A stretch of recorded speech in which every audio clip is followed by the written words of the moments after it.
Bonjour Caroline Jules. Bonjour. Alors, nous sortons de la diffusion de votre film, Oui. Tourment d'amour. Oui. Est-ce que vous pouvez nous raconter un petit peu brièvement le synopsis, on ne va pas dire le pitch, mais le synopsis? Alors, c'est l'histoire de deux sœurs, Vanessa et Myriam, qui se retrouvent dans la maison familiale de leur grand-mère qui est récemment décédée. Et il se trouve que Myriam, la sœur aînée qui est enceinte, a invité leur père à déjeuner sans prévenir Vanessa, la sœur cadette. Et donc quand le père arrive, il est un peu trop tard pour Vanessa pour esquiver en fait le déjeuner. Donc c'est un déjeuner familial un peu tendu. Voilà. Tendu parce qu'il y a une Parce relation... qu'il y a un lourd passif. Voilà. Il y a un lourd passif entre les personnages, enfin lourd, comme dans chaque famille en fait, en tout cas beaucoup de non-dits. Beaucoup d'émotions, beaucoup d'amour et beaucoup de non-dits.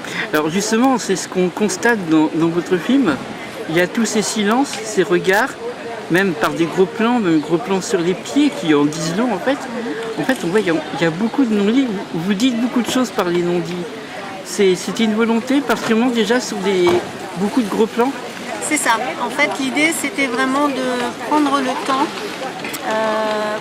pour réussir à passer au-delà de ce qu'on montre et de rentrer vraiment dans l'intériorité des personnages. Donc c'est vrai qu'il y a beaucoup de gros plans justement pour pouvoir lire un peu plus les émotions des personnages. Les plans des pieds, c'est aussi une façon de montrer le malaise des personnages, comme le père qui a mal aux pieds, donc qui enlève un peu ses chaussures, donc pour montrer vraiment le ressenti en fait. Alors comment est née cette histoire? Alors, c'est parti d'abord d'une envie de parler d'une relation père-fille, la mienne étant tendue. Donc j'ai eu envie de parler de ça, de parler de la façon dont on reste petite fille quand on est en demande d'amour qu'on ne reçoit pas, ou du moins qu'on a l'impression de ne pas recevoir. Et donc voilà, donc l'histoire est fictionnée, c'est pas mon histoire, mais je me suis beaucoup servi de ce que je ressentais, de mon rapport à ma sœur, à mon père, pour pouvoir écrire le film. Alors, est-ce que cette histoire, justement, qui est rapport donc père-fille, devait d'office occulter le côté mère, alors que en fait c'est la grand-mère? Il y a le décès de la grand-mère, on n'entend pas parler de la mère, elle n'a pas l'air de manquer. Si on l'évoque, la mère, au moment où les filles sont dans la cuisine et qu'elles parlent des échographies, en disant je les ai montrées à maman dimanche, donc on sait qu'elles ont une relation à leur mère, mais c'était pour moi important de ne pas la montrer à l'image. Je voulais vraiment qu'on reste sur la relation père-fille et de ne pas la montrer à l'image. Après, c'est vrai qu'aux Antilles, l'éducation se fait beaucoup par la mère et par la grand-mère. Donc c'était important pour moi de montrer la grand-mère qui pour le coup n'est plus là, mais de montrer son souvenir, de montrer comment les personnages la ressentent encore sa présence. D'accord. Alors vous avez déjà eu l'occasion de faire un certain nombre de festivals, Oui. avec un certain nombre de prix. Oui. Alors c'était en 53 minutes et j'ai vu qu'il a reçu le prix du long métrage, c'est à Houston. Au Houston Black Film Festival. Voilà. Ouais. Alors comment vous vous avez débrouillé pour avoir le prix du long métrage? Alors c'est pas moi qui me débrouille en fait, c'est que ça dépend du règlement de chaque festival. Il y a des festivals pour qui un long métrage va commencer à partir de 40 minutes, d'autres pour qui il faut 70 minutes minimum.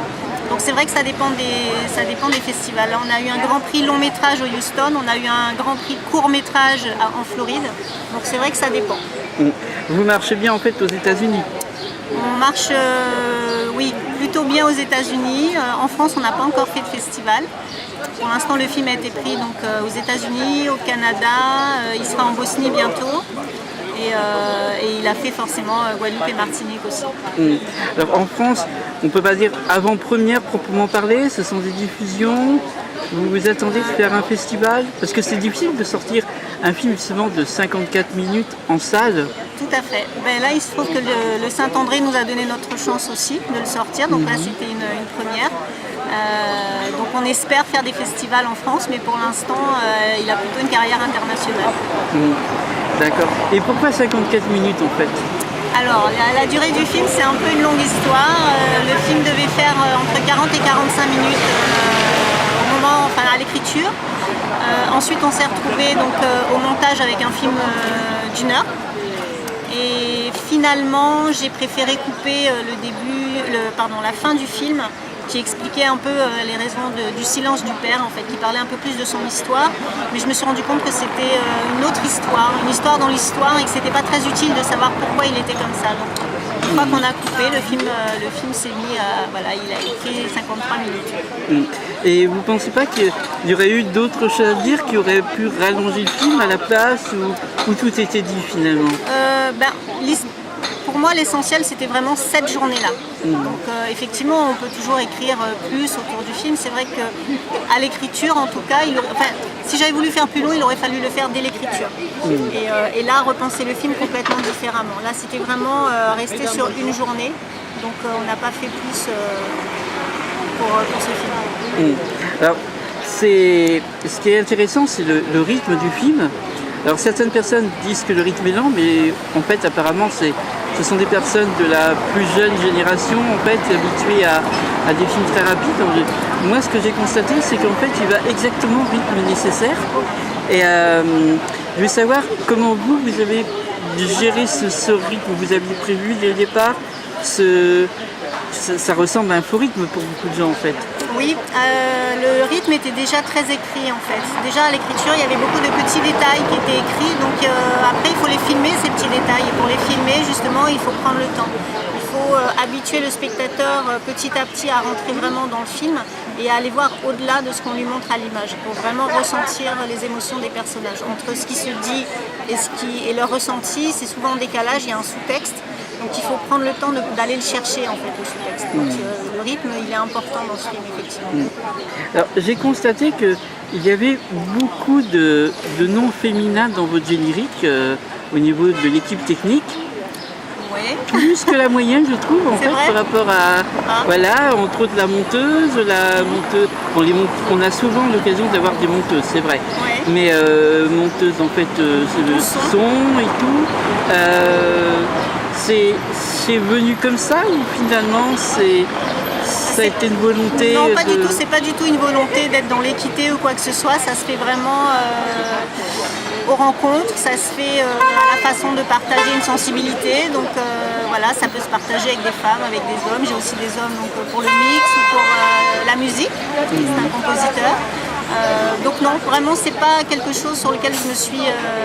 j'ai pas été soucieuse en fait de la parité entre... Ouais, en fait je me préoccupais pas du côté parité mais justement du côté rapport père-fille. Et je me disais est-ce que du coup il y a eu une sensibilité accrue qui a fait que du coup il y avait plus peut-être que l'habitude. Il se trouve qu'au tournage, effectivement, au moment du tournage, beaucoup de membres de l'équipe, mais que ce soit des hommes ou des femmes, se sont reconnus ou ont reconnu leur histoire ou leurs blessures dans le film, et chacun a eu envie de partager ou d'apporter sa touche dans le film justement pour porter un sujet qui les intéressait. Mais ça s'est fait aussi bien avec les hommes qu'avec les femmes, et aussi bien sur le tournage qu'en post-production. Mais c'est vrai que c'est ce qui est intéressant avec ce film, c'est que chacun a eu envie de défendre ce sujet parce qu'il avait quelque chose de personnel à y rapporter. Alors juste un instant sur votre casting. Oui. Comment avez-vous choisi les actrices et les acteurs? Donc il y a eu un casting qui s'est fait aussi bien à Paris, en Guadeloupe et en Martinique.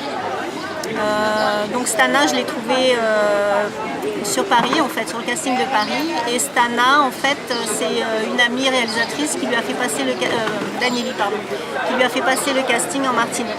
Et ensuite, Christophe Rangoli qui joue le père est non-comédien.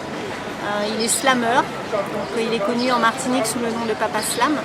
Et j'ai vu sur Facebook en fait une de ses vidéos de slam et j'ai eu un coup de cœur en fait. Donc je l'ai contacté, il a accepté de me faire confiance sur ce premier film. J'en suis très heureuse. Et Harry en fait est comédien en Guadeloupe.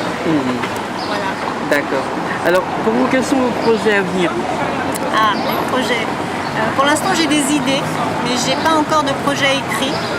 Je laisse un peu mûrir mes envies. Je pense que quand on écrit un film, quand on part sur un film, c'est une longue aventure souvent. Et il faut avoir vraiment envie de passer beaucoup de temps sur un sujet. Donc, pour l'instant, je suis en train déjà de voir si j'ai envie sur tel ou tel sujet de passer beaucoup de temps et d'énergie. Donc je ne peux pas en dire plus pour le moment. Voilà, top secret pour l'instant. Top secret. D'accord. En tout cas, personnellement, j'ai trouvé que c'était un très beau film. Merci. Qu'elle est au juste rythme justement. Et puis on a envie de voir la suite, en tout cas en ce qui me concerne. Et donc, eh ben, en fait, bonne continuation à ce court-métrage. Merci beaucoup. Et puis bon, on l'espère dans des festivals. Merci beaucoup Merci. à vous.